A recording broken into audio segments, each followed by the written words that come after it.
আমরা এখন দাঁড়ায় আছি মঞ্জুসপুর। মঞ্জুসপুর মিশনে। আপনারা দেখতে দেখতে পাচ্ছ পাচ্ছেন সকালে সকালে আমরা এসেছি বাচ্চাদের সঙ্গে দেখা করতে। এখানকার লোক দেখাচ্ছি আমরা, এই যে দেখতে পাচ্ছেন।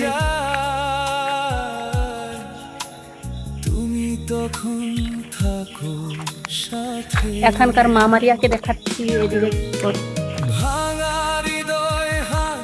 এই যে আমাদের মা মারিয়া কাছে নিয়ে আসবে এই যে মঞ্জলিশপুর। প্রভু যিশু ধরো